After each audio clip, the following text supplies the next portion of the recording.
Hey, hello, how do you do? Shady Doorags here. Welcome back to this thing that I do, season rundown of My Little Pony Friendship is Magic. Yes, we're doing another My Little Pony video, despite the fact that I constantly say I'm not a brony, and despite the fact that I tried so hard not to make this into a brony channel. Pretty sure I have failed at that. Good job, Shady. Good job. So we're gonna go ahead and get right into it, guys. You know the drill. I'm just gonna run down each episode of season 2 and give you guys my overall feelings toward it, as well as whether or not I thought it was objectively good, irregardless of my feelings. Now let's start with the first episode, episode 1, or the first 2 episodes actually. Episode 1 and 2, the return of Harmony. This is where Discord makes his introduction. Discord, the embodiment of chaos. He comes and he wreaks havoc, and the main 6, being the new elements of Harmony, have to re-trap him using the elements of Harmony. Now, this could objectively be the best season opener. Arguably. I personally don't like it the best, but I do really enjoy this season opener. Lots of really good character going on. As I say, the 3 C's of literature, character, continuity, consistency. This had really good character going on, and we all know how much I love character personally. Oh, you didn't know that? So the parts that I really like were just how Discord took what the main 6 valued, you know, their individual elements, and made it bad. Because anything good can be bad, and anything bad can be good. That's the whole yin-yang process. Good without bad is not good. And the thing about, I think the best example for this, because I might be confusing some people, is what he did with Applejack. How he showed that being purely honest can frustrate people. And in the end, it can break up friendship by being purely honest.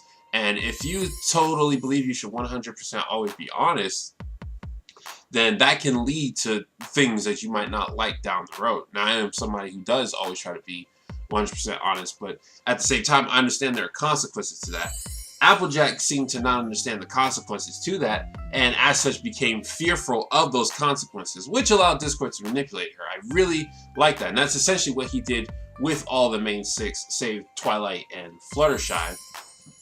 Fluttershy, though, actually, I'm not sure if he did it with Rainbow Dash either. He might have done it with Rainbow Dash, I'm not sure.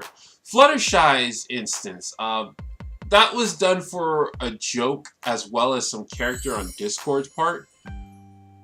I'm not sure how I feel about that, because the joke was funny. The joke was funny, and it did help Discord's character, showing that he can get frustrated. Even though he's this all-powerful person, he can get frustrated. At the same time, it kind of hindered Fluttershy's character, because we've seen Fluttershy get mad, and to say that she's so kind that she'll never get mad, that Discord, the master of manipulation, can't make her get mad, especially in later episodes where they'll prove themselves wrong with that. It kind of goes against the continuity and consistency, but that's a nitpick. It doesn't really destroy the episode or anything. That's just a nitpick. Now let's talk about the man himself, Discord, because everyone loves this character, and I am not an exclusion of that. Discord is actually, to me, a very fascinating case study, because he's an all-powerful character who can do anything. That sounds very familiar to a certain archetype. Talking about Mary Sue's. But at the same time, nobody views him as a Mary Sue. Because even though, yeah, he can do anything, his character still seems like an actual character. When you hear Discord talk, you can see somebody with a past, you can see somebody with a personality, someone with likes, someone with dislikes, someone who has interests, and that's the same thing as likes. I don't know why I said that. Maybe because it sounded more fancier than likes. But anyway, you can actually see this person existing even without their powers. And that's the thing that Mary Sue's, that's why he doesn't fall into the Mary Sue category. Because Mary Sue's are pretty much just perfect in all aspects. And that's the kind of atmosphere they bring about them. Discord, while he's all powerful, does not feel perfect. And that's a very good thing. Now, I said myself that perfect characters don't inherently ruin a story if you ruin them correctly. But I do understand that a flawed character is more relatable, and Discord certainly is. And of course, he's played by John Delancey, you know, Q. That's pretty much a perfect role. When I first saw this, I didn't really recognize the voice. I watched Star Trek, I watched a lot of Next Generation and a lot of Voyager, but I didn't even catch that that was Q playing him. That was a really good choice. Good on them. So overall, really great episode. Personally, you know, I don't think back to this episode and think, oh, this is why I love My Little Pony. Just so much passion, so much because of this episode. Just no. Which we all know I don't love My Little Pony, but you know, it's no Applebuck season for me. It was a good episode. Episode 3, Lesson 0. This is when Twilight is afraid because she doesn't have a lesson of the week for Celestia, so she's afraid that she's gonna miss her deadline and Celestia's gonna be angry at her for doing so. This episode, I want to say, to me personally, it registers slightly higher than the meh meter. Slightly, I definitely considered it a good episode.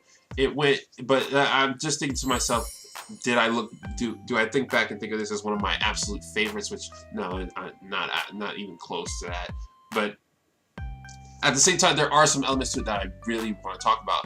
Starting with the issue that Twilight had, something I can relate to because when I was younger, I did stress over grades.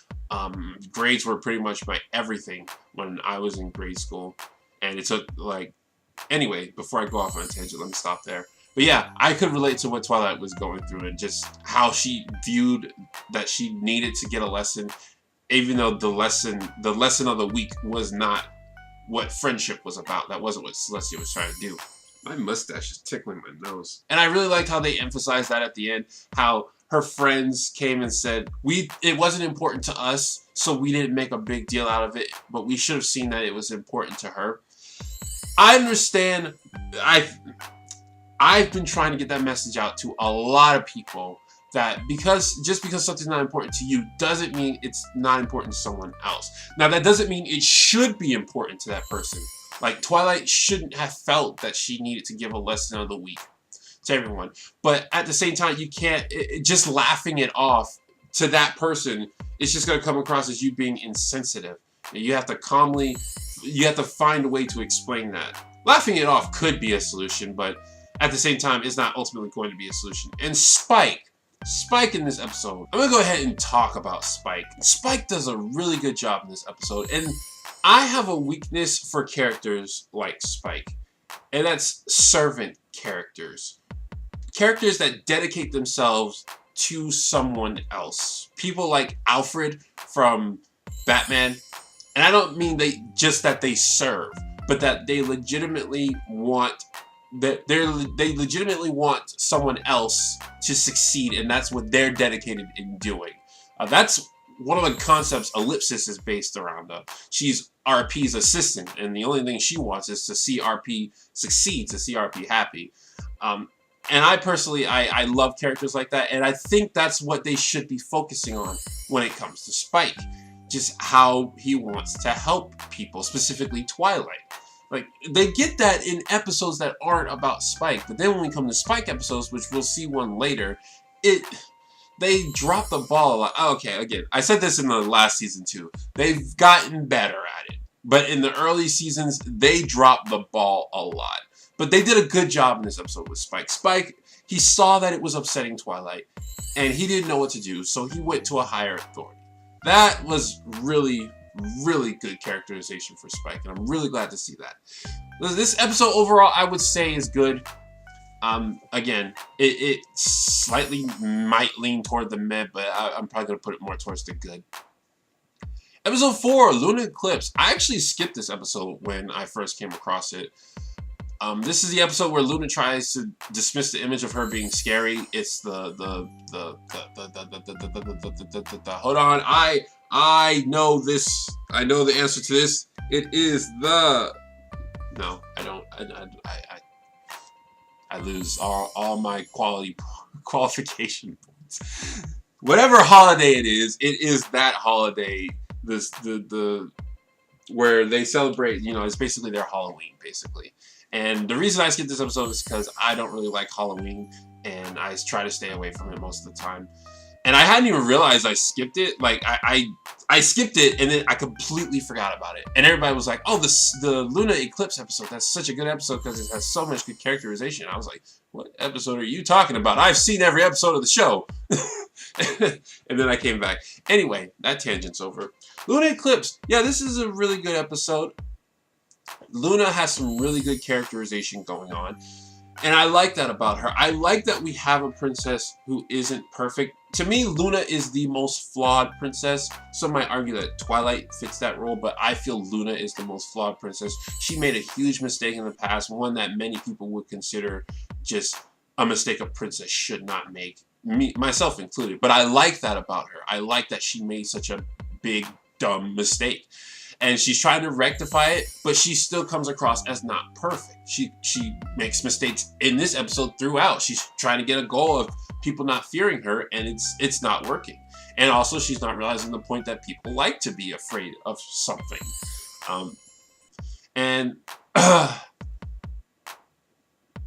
Yeah, good.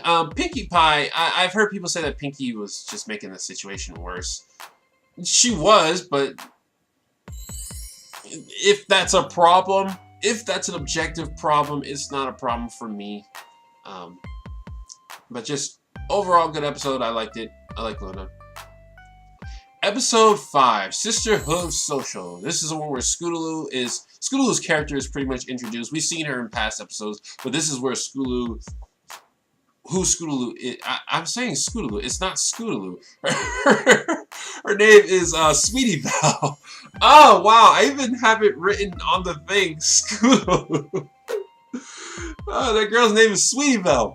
Sweetie Belle wants to hang out with Rarity. You know, she pretty much gets dropped off by Rarity's parents. It's just weird because they never came back and got her. And she wants to spend time with Rarity, but Rarity is an adult with a job and blah, blah, blah. She has to do all this stuff. And Sweetie Belle is just feeling like Rarity doesn't care about her. She's feeling really sad about the whole situation.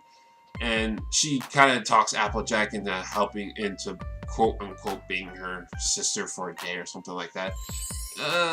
I can relate to what's going on in this episode. Whenever an episode's about siblings, I can relate. I'm a middle child.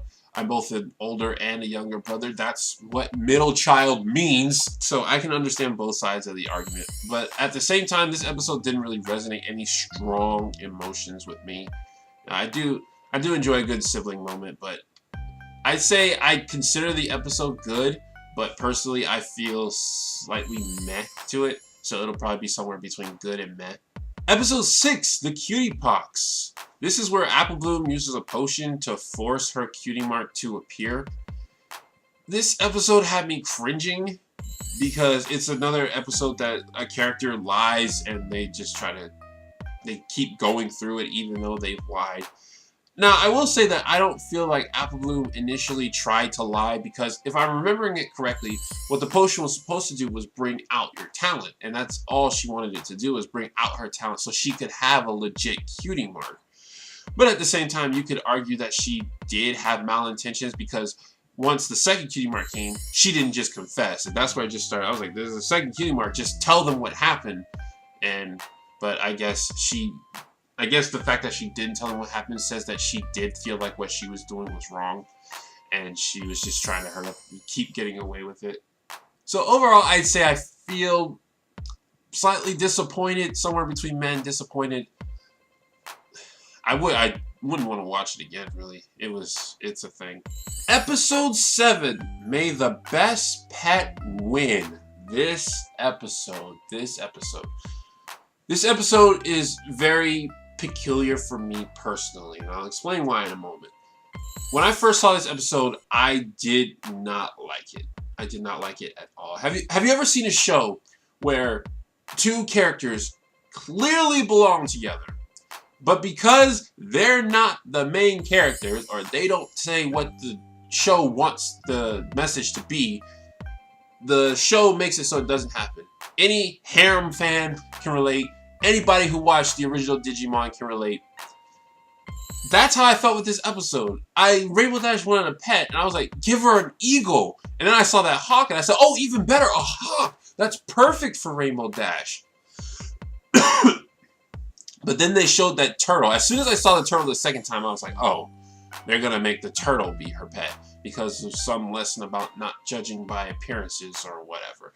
And the problem I see here is that you know, it's saying don't judge by certain aspects, figure out what you truly care about. You know, Rainbow Dash, even though she does like being fast, she does like being best, she truly cares about loyalty, people who don't give up.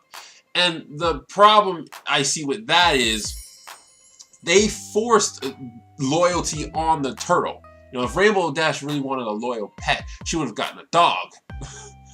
And then they forced loyalty on this turtle. Any of the animals could have been just as loyal as that turtle. They just made the turtle be loyal because they wanted to get their message across.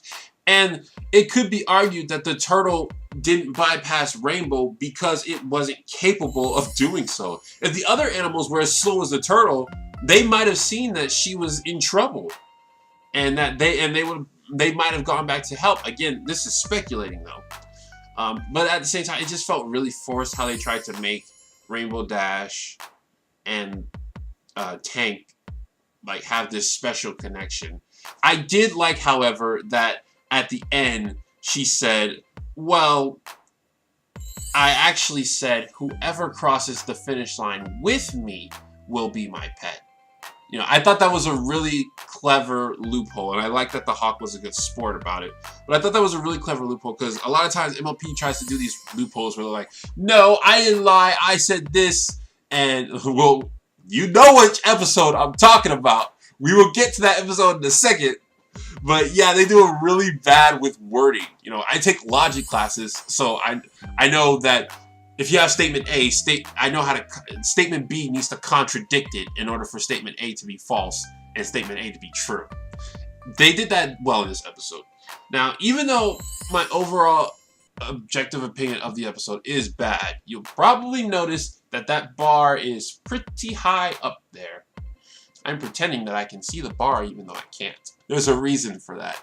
And it's because around, I'm going to say about 3-4 years ago, my dad passed away, and we were, I was about to attend his funeral with my siblings and my cousins, who might as well be my siblings because of how close we are.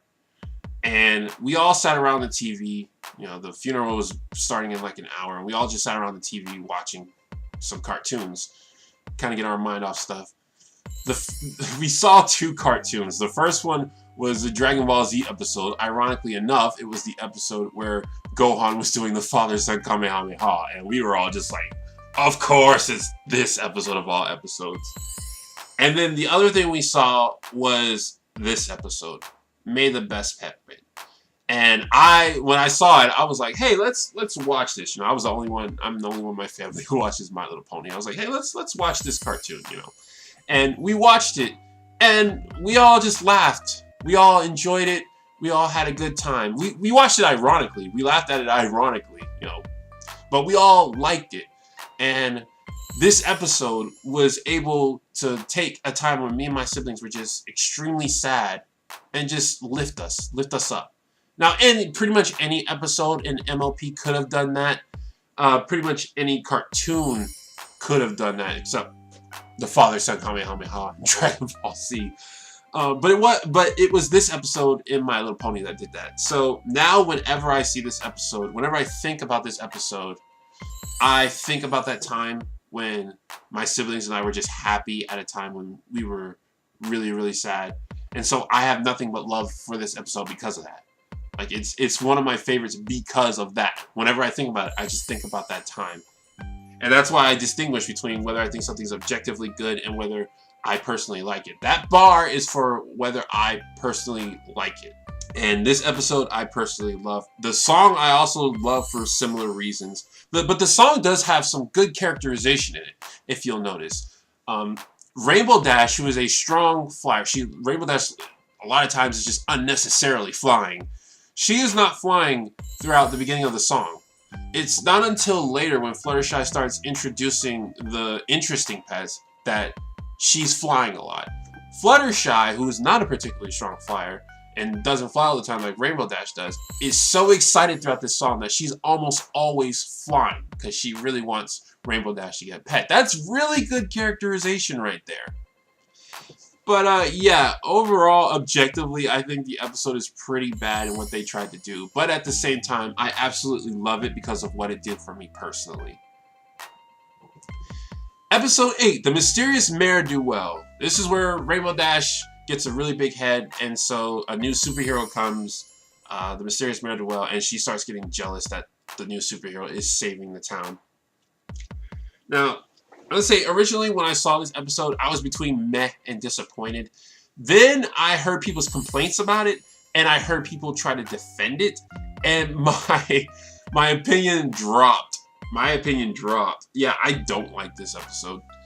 I heard the main thing that got me not liking this episode was Josh Scorcher tried to defend this episode in his review of it, and it wound up making me not like the episode even more.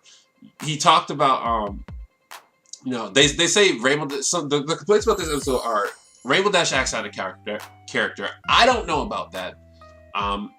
It's a bit early in the series for me to say she would be acting out of character here. She does get big-headed. Even though she is loyal, she does do that. I don't know if she'd let people die to give an autograph, but she knew she could save those people in time. That was the whole point. So to her, they weren't really in any danger. But the complaint that people have that I absolutely agree with, Josh Scorcher tried to defend this, and I didn't go with it, is that the main 6 decide to do this Mare Duel thing, but they themselves are being very hypocritical. Because they become the Mysterious Mare Duel, and then they start praising the Mysterious Mare Duel. Now, the way Josh Scorcher defended this was he was saying, well, it's not them praising themselves. It's them praising the Mysterious Mare Duel. Now, I read a decent amount of comics. I'm turning like my comics are behind me. They're not. They're packed up somewhere. I used to keep my comics over here. Oh, that was ruined. I read a decent amount of comics, as you may know. And I can tell you, if Peter Parker ran around boasting about Spider-Man, I would just be facepalming myself in this manner. I would just be facepalming myself because the audience knows. And the lesson is for the audience. The audience knows that they're one and the same. Now, at the time, you could say, well, the audience didn't know they were one and the same. But the episode was going to reveal that the Mysterious Mare Duel was the other main 6. They knew that they were the Mysterious Mare Duel. And they were still praising. Yet at the same time, they say, well, I love the fact that she's so humble. No, you're praising yourself right now. Making her not humble. And I'm not sure if I properly explained this, but, you know, Josh was saying they're praising Mare Duel. No, they knew. They are praising Mare Duel, but they knew who Mare Duel was. They knew they were praising themselves. If Clark Kent wrote an article on how amazing Superman is, he's writing about himself. He knows. He knows, and that's why I started disliking the episode. Now, if when they were praising the Mysterious Mare Duel, if, say, Applejack said, wow, she has a really great sense of fashion, you know, something Applejack would never say, and Pinkie Pie said, I love the fact that she's so strong or something like that. If they praised the things they themselves did not do, you would have a stronger case for this episode. But they each praised their own talents. So yeah, they're being very hypocritical. Very hypocritical. And yeah, that just made me, that brought me down to dislike when I came to that realization. Episode 9, Sweet and Elite. This is where Rarity puts off her friends for her popularity. She goes to Canterlot and she's supposed to be Twilight dress, but while she's there, she gets popular and she takes advantage of it. This episode I really like. At the same time, I really don't like. I think officially I'm going to put it in the like category. As somebody who's on the internet a lot, you know, trying to get exposure for myself, I can relate to what Rarity was going through. It's not that she was putting fame above people. It's just this was an opportunity, and it was an opportunity she didn't want to miss. And some people might say, well, this is a friendship show. She should always put friendship first. Even Twilight understood. Twilight understood at the end. She was like, oh, there's a social party outside? Oh, Rarity, that's awesome. You can get exposure for yourself. Like, you want people to take these opportunities for themselves. The song, what's that song called? The Type of Pony Every Pony Should Know. I think that's what it's called. I love that song. I play it all the time. I understand that the emotion behind it. I understand that feeling of becoming popular in what you do. You know, there are people, we've been hammered in since the 80s and 90s that popularity is a bad thing because the popular kids pick on people, and you shouldn't put popularity first. You should put the more important things in life first. Popularity is not inherently a bad thing. It's when you prioritize popularity over things you shouldn't that it becomes bad. And now Rarity did know she felt it in her that maybe she should have been prioritizing her friend's gift, or etc., etc. But at the same time, I might be shooting myself in the foot here, because I've said before, just because you relate to a character doesn't mean what they're doing is right. I didn't feel like what Rarity was doing was wrong. I felt that in the moment her priority shifted to something that's understandably so. And if you disagree with me on that, I'm fine. I can understand that. There was one thing I didn't like though, and that was lying. She shouldn't have lied when she said Rainbow Dash was the Wonderbolt's trainer. Just no. The thing is, she didn't even have to lie. When they were like, "Who's Rainbow Dash?" She could have been like, "Well, that's one of the recruits for the Wonder. That's somebody who's trying to be a Wonderbolt." She could have said anything. She could have called them the Wonderbolt's rescuer. She did. Rainbow Dash did save the Wonderbolts. Or she could have said they're practically an expert on the Wonderbolts. And confidence breeds a lot of stuff. Now, I know why she lied, because she wanted to say something that impressed them. But confidence breeds a lot of things. If you're confident in yourself, a lot of times people will follow you. People follow that confidence.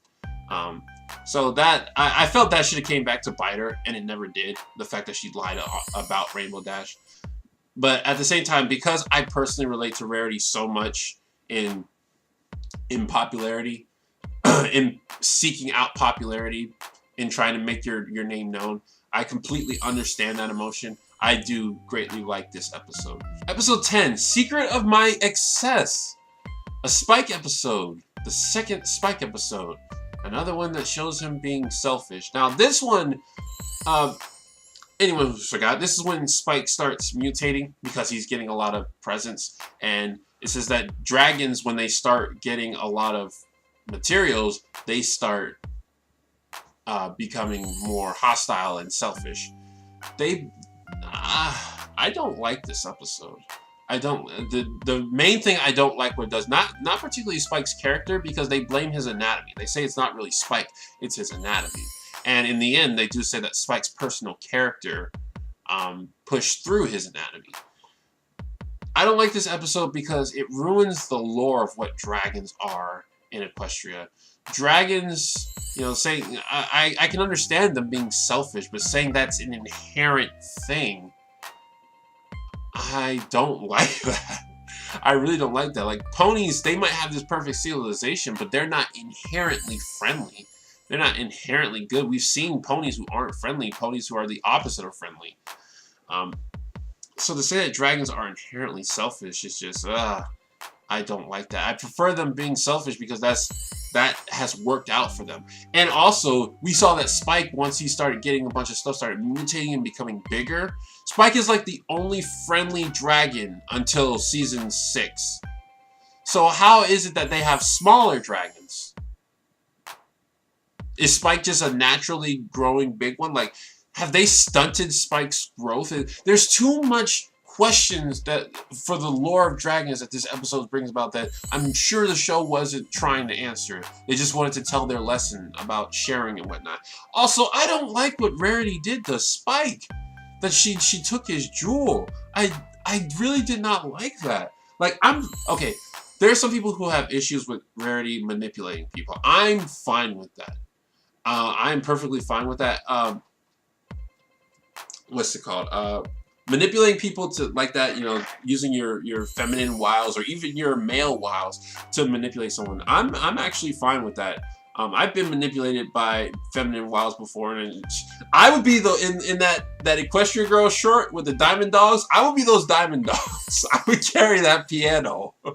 I'm perfectly fine with stuff like that.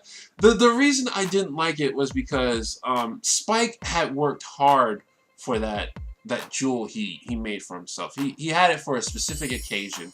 Now, if Rarity had just, like, I don't know, glanced at it and been like, oh, hey, that's a really lovely jewel, I could think of some things I could do for that, that's fine. I felt like Rarity was trying to manipulate Spike to giving it to her.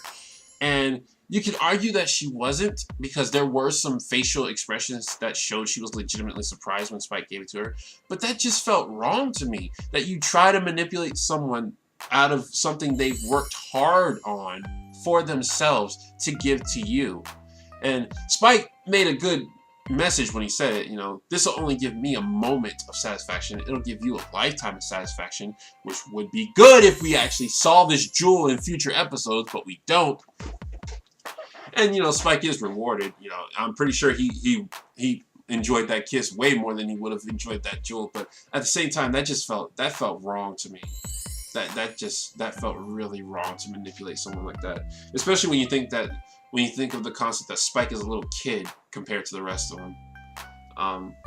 So yeah, I don't like it because of what Rarity did, and I don't like it because of the whole dragon fiasco thing, the dragon lore. It doesn't work for me.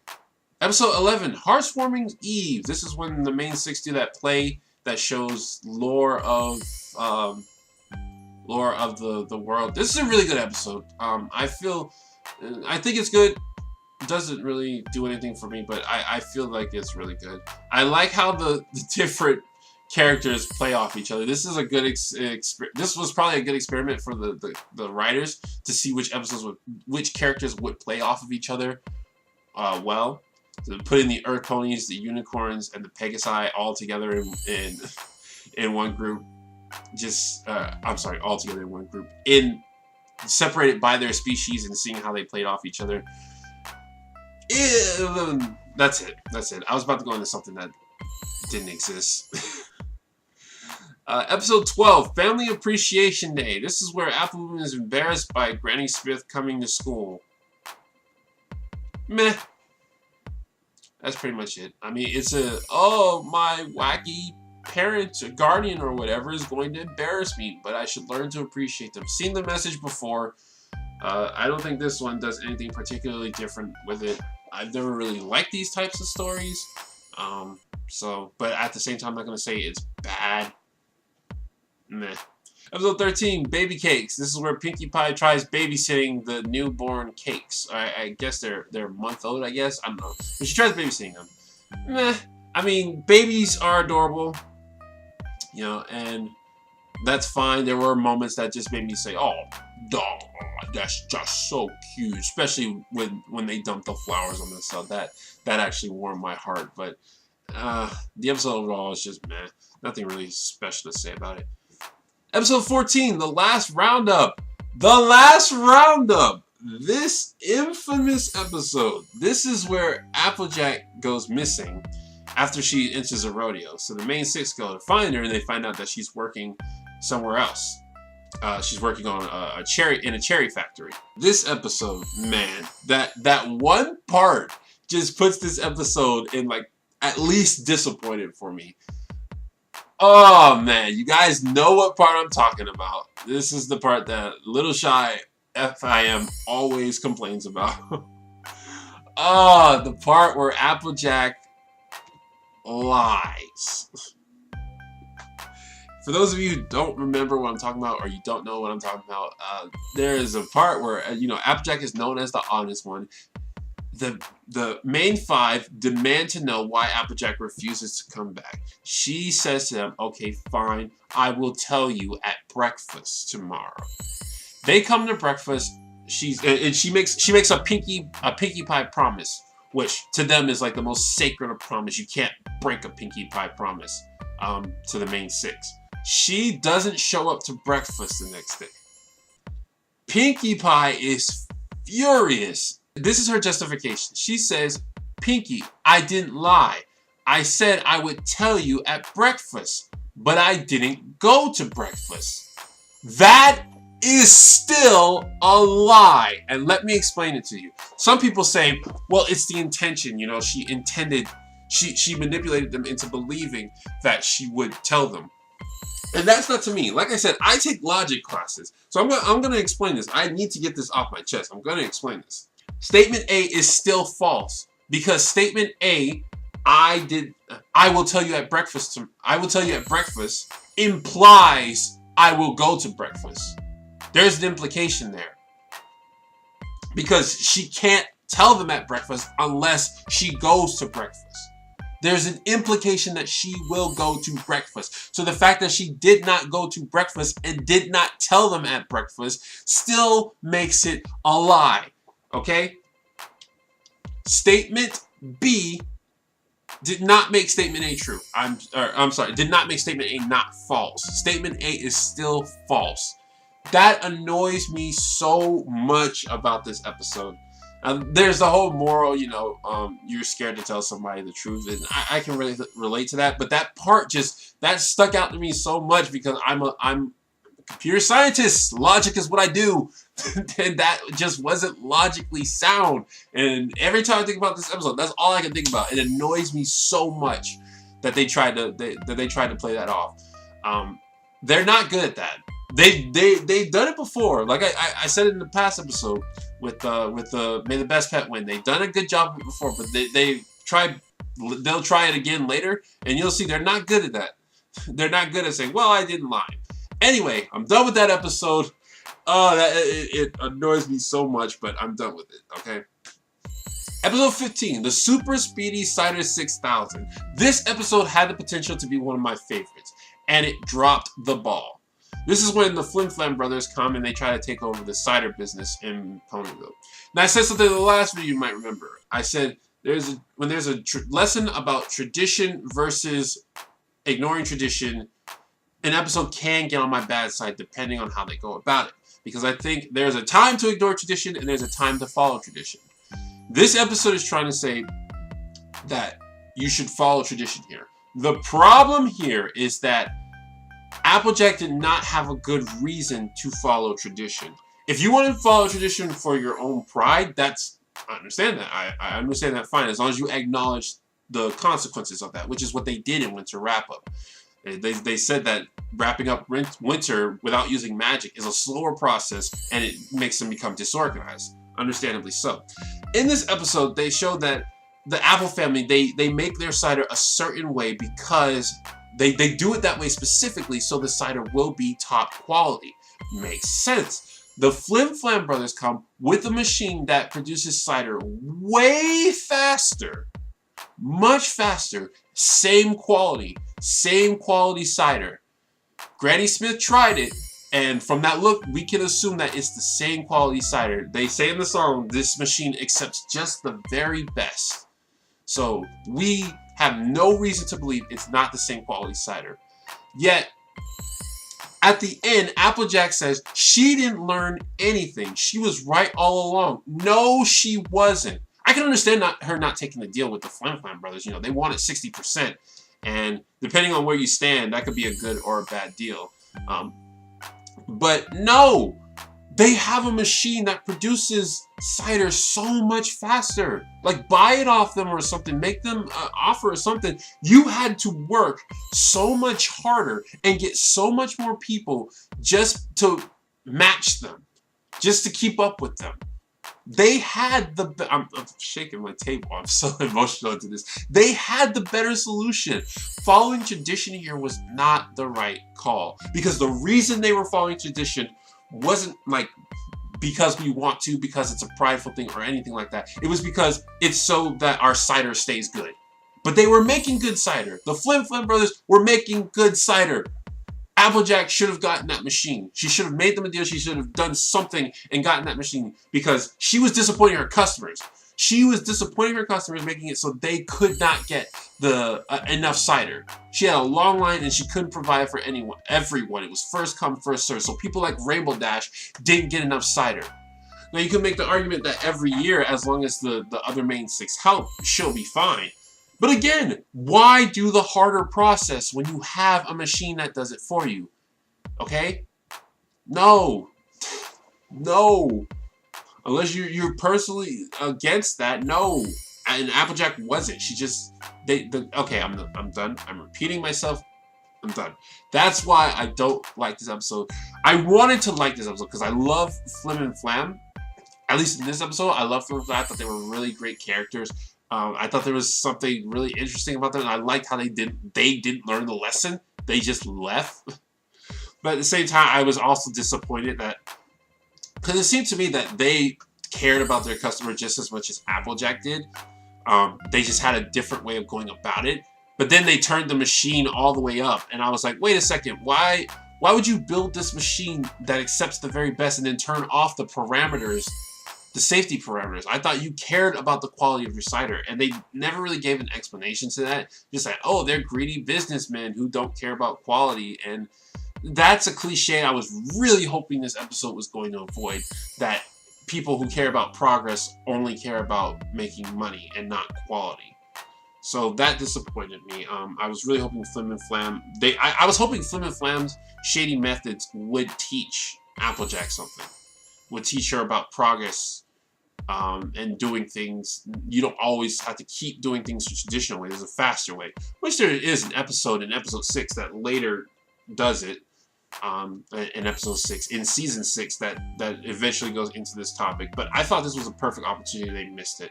I do love the song though. It took me a while to finally get my mouth to say the Super Speedy Cider. I can't even say it now. Yeah. Okay, so that's that. That episode, it set me up and then let me down. Episode 16, Read It and Weep. This is where Rainbow Dash is embarrassed to admit that she's really into her book. Another cringe episode. You know, it's about same reason, she's constantly avoiding lying throughout the episode, and she could just tell the truth and everything would be easier, but you know, her pride won't let her, blah blah blah. It was just cringe to me, so probably around the disappointed area. Episode 17, Hearts and Hooves Day. This is where the CMC tried to ship Cheerilee and Big Mac. The only thing I can think about this episode, whenever I first see it, is, remember when Scootaloo couldn't sing? Like, I saw this episode, I was like, when did Scootaloo learn to sing? I thought she was the character who couldn't sing. But yeah, a meh episode. I mean, you might get a couple laughs out of it. I don't remember if I did, but there's nothing really memorable about this episode, other than it started the Cheerilee Big Mac shipping that people do. I don't really ship them, but I'd be fine with shipping them. Episode 18, A Friend Indeed. This is where Pinky tries to force being friends with Cranky. One of the best songs in the entire freaking show. The Smile song. It's a beautiful song. Really, and not only is it beautiful, but it delves a lot into Pinky's character. So, you know, it's the kind of song where it's like, why are they spending 3-4 minutes of the episode on this particular song? The episode in itself, I think I'm slightly negative about it, but at the same time slightly positive. There are things about it I really like and things about it I really dislike. A lot of people have said that this was a potential episode to show that you can't be friends with everyone. And there are people out there who have said that is way too negative of a lesson, and even so, it's not true. I think it is true, because even though you can find something to relate with everyone, not everyone is going to want to be your friend. And that happened with Cranky. He didn't want to be Pinky's friend. But the episode insisted that, you know, Pinky finds something that made him accept her as a friend. But I really did like the lesson at the end, that there are different types of friends, and some friends just want to be left alone. You know, I've said before that MLP, they have this habit of casting out introverts. They don't do it, I don't think they do it on purpose, but they have this nasty habit of accidentally doing that. And I think in this episode they were trying to, you know, not do that. I think they were really trying to support introvert. You know, I'm very supportive of anything pro introvert, and I'm I run to defend whenever you know how most people defend like anti-gay stuff. If it's anti-introvert stuff, I run to it. I run. I'm just like, no, there's nothing wrong with being an introvert. Stop saying there is. So I'm not really sure where I place this. I think I'm gonna have to place it on the meh, because there are some things I just really like about it and some things I just really dislike about it. You know, the song, Pinky's character, the lesson, I really do like about it. But at the same time, the missed opportunity and to say that, you know, you can't be friends with everyone. That is a missed opportunity. I understand why they don't want to do that. This is a show called Friendship is Magic. I do understand why. But at the same time, that episode in Recess and that episode in Weekenders, like those episodes speak truths. Those episodes do speak truths. Not everyone is going to want to be your friend. That is a truth. Episode 19, Putting Your Hoof Down. One of the most infamous episodes of the series. This is where Fluttershy tries to become more assertive, but in doing so, she becomes more jerky. I have heard the complaints about this episode. I can see where they're coming from, but they don't affect me that much. If anything, when Fluttershy dissed dissed Pinky and Rarity, I was just like,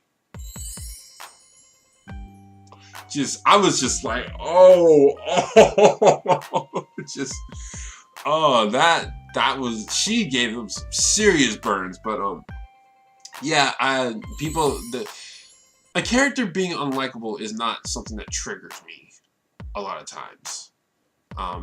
You know, it can. There are times when it can, but it's not an automatic. And I've seen that in different episodes where a character becomes unlikable, people automatically hate the episode. That's not for me. But at the same time, I didn't really find anything good with this episode. It's meh overall. Yeah, it's just meh to me. Episode 20, It's About Time. This is when Twilight panics because her future self comes and tells her that something in the future is going to happen. And I could kind of see from the beginning where it was, not from the beginning, but from midpoint where it was going. At the same time, it kind of had me on edge. I'm gonna say somewhere between good and meh. It's a memorable episode, but at the same time, it didn't leave that big of an impact on me. I do enjoy time travel stories, even though, you know, they're very easy to mess up. Especially when you can see it from multiple characters' point of view. You know, we saw it from past Twilight's point of view at first, and then when we saw it again, we saw it from future Twilight's point of view.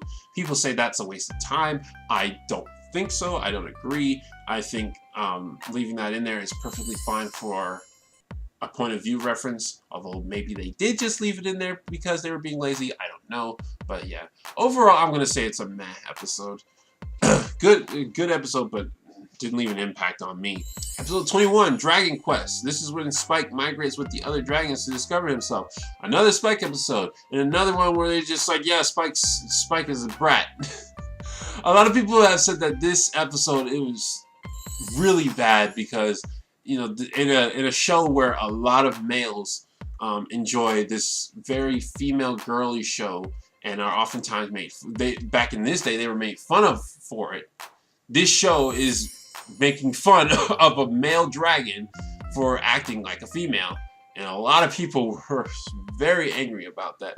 I wasn't. If you know the story of why I watched My Little Pony, you understand why I wasn't. But at the same time, like, Spike, this wasn't a good episode for him. Like, I was hoping he would find himself, but the ponies following him and saving him, it ruins the whole thing. And that's not him finding himself. That's them not letting go, which I can understand for Twilight especially. You know, Spike is essentially her little brother, and setting him off by himself, it's just, I can understand that, but at the same time, it kind of hurts the overall message.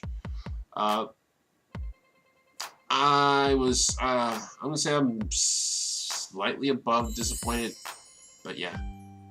Not the best of episodes. Episode 22, Hurricane Fluttershy. This is when Fluttershy is embarrassed to fly with the other ponies to get the water for Cloudsdale because she's a weak flyer. Now this episode deals with the fear of failing. I should really love it because of that, but I don't. It's a really good episode, but it's just overall meh for me. Didn't really do too much for me. And that's really all I have to say about it. Episode 23, Ponyville Confidential.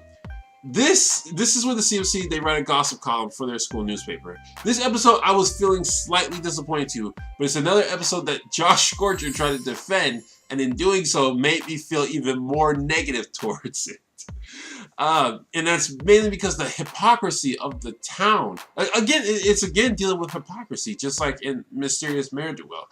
The town, not really so much the town, but the main six. You know, they're like, oh, there's a gossip column. Let's read it. Let's read it. Let's read it. And then when they get gossiped about, they're just like, oh, we were in the gossip column. We hate whoever wrote this. And what Josh was saying was, it's you can't really put fault on the main six. That's like putting fault on an audience for going to see he said Michael Bay movie, even though Michael Bay is known for making really just over-the-top, cheesy, bad movies because of all the action. And to that I say that it's not the same thing, because people go to see movies to see if they're good or if they're bad, even though they suspect it's heavily going to be bad. And at the end, they expect it to be bad. They don't praise it for being good. And they don't praise it for continuing to do that. If they do, then yeah, they are being a hypocrite, and I put that on them as well. And when it comes to Michael Bay, I don't think, I'm speculating now, I don't think Michael Bay cares about the audience view. I think he more so cares about the box office numbers. And the box office number, what he does gets him box office numbers. Even though it makes bad movies, it gets him box office numbers. The CMC cared about what their audience said, and their audience said it was good. Specifically, the main six. You know, 3 of the main 6 are their idols: Rarity, Applejack, and Rainbow Dash. And specifically Rarity, who was so praised of the column until it involved her. And that's where they were getting their inspiration from the main 6 constantly praising them, especially, I'm about to call her Scoodle again, Sweetie Belle. Sweetie Belle was getting her inspiration from Rarity, and, you know, she was essentially listening to Rarity's advice. You know, Rarity didn't know she was giving advice, she was essentially listening to it. Yeah, there's a lot of hypocrisy from them. I'm not going to say that makes what the CMC did okay, but I certainly understand where they were coming from. They did something. Their audience reacted positively to it overall, and so they kept doing that. Even though they felt that something might have been off, but people who they considered had better knowledge than them said it was fine.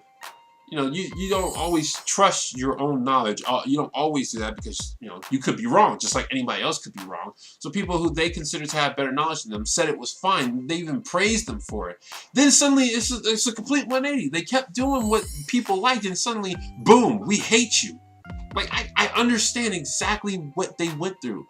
They were following the audience. They were a newspaper column. They were doing that. Even though they thought something might be wrong, they couldn't see it. And yeah, I don't like this episode because of that. Next up, we have episode 24, Mystery on the Friendship Express. Okay, this is just a fun episode, but it didn't really do anything for me. I'm upset that Rarity wears fake eyelashes. That upsets me. Of all the things, that upsets me. You know, you could get upset that, you know, all the main 6 sabotaged the cake, or at least 4 of the main 6 sabotaged the cake, but it was for competition. I'm not, so that's it. Episode 25 and 26. Finally, we get to the season finale, A Canterlot Wedding, the first non-slice of life season finale. You know, things are actually really serious going on here. It's interesting because it kind of starts off as a slice of life. You know, they're just going to a wedding, and then it suddenly becomes a save the world type of situation. Chrysalis is a villain a lot of people like. not me personally. I don't dislike her. You know, I don't see anything wrong with her. It's just it's not like she comes on the screen and I say, "Yes, Chrysalis, so glad to see you back." No, I don't care for Chrysalis. The plot in itself, you know, people have brought about how it's ridiculous that they're just now talking about the existence of Twilight having an older brother. You know, I see that. I see that complaint. This Day Aria, really good song. I really enjoyed it. It was a really good season finale. It didn't do anything for me personally. I'm gonna say it's good. I'm not gonna put it anywhere near the favorites though. But it was a good finale. Anything else? I think that's it for the season finale. So, going over season 2 overall, this is probably going to be the most meh season for me. There's nothing strongly about this season that resonates with me personally. Watching it was just going through the motions. A lot of the episodes did not appeal to me personally. Even the ones that did appeal to me personally did so for reasons not on their own. There's nothing I really hate, nothing I really love. It's just another season for me. So yeah, that concludes this season rundown thing that I'm doing. Season 2 is done. We got 4 more to go. 5 soon when season 7 comes out. And of course we still got the Eclipsed Girls movie. So as per usual, if you guys like that I'm doing this, you know, let me know in the comments if you like or dislike anything. Helps me out to know you guys' feedback so I can, like the CMC, follow what you guys are saying and adjust myself accordingly to it. And like I said before, if you want me to do something like this other than for My Little Pony, just let me know and I'll consider doing it. These are fun to make and they don't take too much time.